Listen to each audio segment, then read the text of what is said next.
तो गठबंधन पर उलझन अभी बरकरार है। आगे बढ़ेंगे और अगली खबर आपको दिखाते हैं जो चुनावी चंदे पर सुप्रीम कोर्ट की स्ट्राइक से जुड़ी है। ये खबर उन लोगों के लिए भी है जो चुनावी चंदा देते हैं और उन लोगों के लिए भी है जो चाहते हैं कि भ्रष्टाचार किसी भी तरह का हो उसे रोका जाए। आज सुप्रीम कोर्ट ने एक ऐसा फैसला दिया जिससे चुनावी चंदे के नाम पर होने वाले भ्रष्टाचार पर रोक लग सकती है। लोकसभा चुनाव के ठीक पहले सर्वोच्च अदालत ने चुनावी बॉन्ड स्कीम पर रोक लगा दी है। कोर्ट ने चंदा देने वालों का नाम पता गोपनीय रखने की व्यवस्था को संविधान द्वारा दिए गए अधिकारों का उल्लंघन बताया है। चुनावी चंदे पर रोक का देश की राजनीति पर क्या असर पड़ेगा, इस रिपोर्ट में समझिए।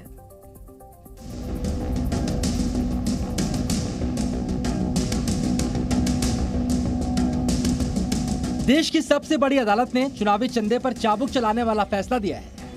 सबसे पहले समझिए कि इलेक्टोरल बॉन्ड स्कीम और इससे जुड़ा पूरा मामला है क्या। केंद्र सरकार ने 2018 में इलेक्टोरल बॉन्ड योजना लेकर आई थी, जिसके मुताबिक कोई भी नागरिक अकेले या किसी के साथ मिलकर इसे खरीद सकता है और इसे खरीदने वाला व्यक्ति या कंपनी अपनी पसंद की पार्टी को इसे डोनेट कर सकता है। बड़ी बात यह है कि बॉन्ड को खरीदने वाले की पहचान गुप्त रहती है। सुप्रीम कोर्ट के आज के फैसले की बड़ी बातों में समझिए कि किस पार्टी पर इस ऑर्डर का असर पड़ेगा। आज सुप्रीम कोर्ट ने कहा कि इलेक्टोरल बॉन्ड स्कीम की गोपनीयता को बनाए रखना असंवैधानिक है। चीफ जस्टिस ने कहा कि यह संविधान के तहत मिले सूचना के अधिकार के साथ बोलने और अभिव्यक्ति की स्वतंत्रता का उल्लंघन है। सुप्रीम कोर्ट ने बॉन्ड जारी करने वाले बैंक एसबीआई को 2019 से अब तक राजनीतिक दल की ओर से कैश किए गए हर इलेक्टोरल बॉन्ड की डिटेल देने के लिए कहा है। एसबीआई को ये सारी जानकारी 6 मार्च 2024 तक इलेक्शन कमीशन को देने के लिए कहा गया है। एसबीआई से मिलने वाली जानकारी को इलेक्शन कमीशन 13 मार्च तक अपनी ऑफिशियल वेबसाइट पर पब्लिश करेगा। सुप्रीम कोर्ट का फैसला आते ही राजनीतिक दलों के बीच एक दूसरे पर आरोप लगाने का सिलसिला शुरू हो गया है। कांग्रेस की टिप्पणी मैंने सुना नहीं है। अगर उन्होंने कहा है कि घूस लेके दिया गया है, अगर ये कहा है तो जिनका पूरा संस्कार घूस पर है, वो अगर ये आरोप लगाते हैं तो बड़ा हास्यास्पद लगता है। तो सत्ता के दबाव में पूंजीपतियों से लेकर काले धन को सफेद करना, पैसा कहां से आया न बताना, ये जो हिटलरी अंदाज था, इस पर अंकुश लगा है। कांग्रेस सांसद राहुल गांधी ने सोशल मीडिया पोस्ट के जरिए सीधे बीजेपी पर निशाना साधा। राहुल गांधी ने लिखा, नरेंद्र मोदी की भ्रष्ट नीतियों का एक और सबूत आपके सामने है। भाजपा ने इलेक्टोरल बॉन्ड को रिश्वत और कमीशन लेने का माध्यम बना दिया था। आज इस बात पर मुहर लग गई है।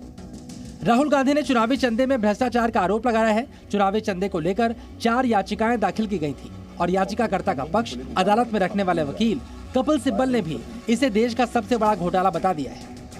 हिंदुस्तान का सबसे बड़ा स्कैम, जो मोदी जी हमेशा बात करते रहते हैं कि कहाँ है स्कैम, कहाँ है स्कैम, कई तो कारपेट के नीचे हैं, पर्दों के पीछे हैं, लेकिन ये स्कैम तो साफ जाहिर है। तो इतना बड़ा स्कैम तो आज तक नहीं हुआ हिंदुस्तान के इतिहास में। सुप्रीम कोर्ट के इस फैसले का सीधा असर राजनीतिक दलों को मिलने वाले चंदे पर पड़ेगा। हालांकि आज सुप्रीम कोर्ट ने राजनीतिक दलों के लिए कोई निर्देश नहीं दिया है, पर फैसले के मुताबिक अब 13 मार्च तक ये मालूम चल जाएगा कि चुनावी बॉन्ड के जरिए किसने किस पार्टी को और कितना चंदा दिया है। ब्यूरो रिपोर्ट, जी मीडिया। सुप्रीम कोर्ट का फैसला और राजनीतिक दलों की प्रतिक्रिया आपने सुनी। हालांकि चुनावी चंदे का मामला आसान भाषा में बताने के लिए हमने कुछ सवाल और उनके जवाब तैयार किए हैं। पहला सवाल है, चुनावी चंदा स्कीम को लेकर कौन आया, किस सरकार ने इसकी शुरुआत की? तो इसका जवाब है 2017 में तत्कालीन वित्त मंत्री अरुण जेटली ने इसे पेश किया था और साल 2018 में बीजेपी सरकार ने इसे नोटिफाई किया और तब से शुरू हुई इस स्कीम पर सुप्रीम कोर्ट ने रोक लगाई है। अगला सवाल है, सबसे ज्यादा चंदा किस पार्टी को मिला? इसका जवाब है, सुप्रीम कोर्ट से मिले आंकड़ों के मुताबिक साल 2017 से 2023 तक बीजेपी को 6,566 करोड़ रुपए मिले हैं। बॉन्ड से मिले कुल पैसों का 73% सिर्फ बीजेपी को मिला है। इसके बाद कांग्रेस को 1,123 करोड़ रुपए मिले, तृणमूल कांग्रेस को 1,092 करोड़ रुपए मिले और बीजू जनता दल यानी बीजेडी को 774 करोड़ रुपए चुनावी बॉन्ड के जरिए मिले हैं। तीसरा सवाल है, राजनीतिक पार्टियों को कितने रुपए तक का चंदा दिया जा सकता है? तो चंदा देने की कोई लिमिट नहीं है, 1,000 रुपए से लेकर 1 करोड़ रुपए तक के bond state bank of India से खरीदे जा सकते हैं। बैंक को केवाईसी डिटेल देकर बॉन्ड खरीदने का नियम है। अगला सवाल, चुनावी बॉन्ड स्कीम से चंदा देने वालों को क्या फायदा? इसका जवाब आपको हम देते हैं। बॉन्ड खरीदने वाले की पहचान गुप्त रहती है। किसी भी व्यक्ति या कंपनी से मिला चंदा गोपनीय होता है। इसके साथ ही खरीदने वाले व्यक्ति या कंपनी को टैक्स में छूट मिलती है।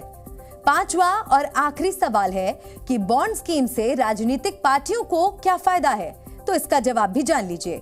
बॉन्ड से करोड़ों रुपए का चंदा देने वालों का भी नाम पता देना जरूरी नहीं है। गुमनाम चुनावी चंदे से भ्रष्टाचार को बढ़ावा मिलने की आशंका है। हालांकि राजनीतिक पार्टियों के लिए नियम है कि 20,000 रुपए से ज्यादा दान करने वालों के नाम की घोषणा करनी होती है, पर चुनावी बॉन्ड में यह नियम लागू नहीं होता है। तो आज सुप्रीम कोर्ट ने भी यही कहा कि राजनीतिक फंडिंग की सही जानकारी मिलने पर मतदाता अपने वोट के लिए सही पार्टी या कैंडिडेट का चुनाव कर सकता है। इसलिए चुनावी चंदे को गोपनीयता के दायरे में रखना अनुचित है।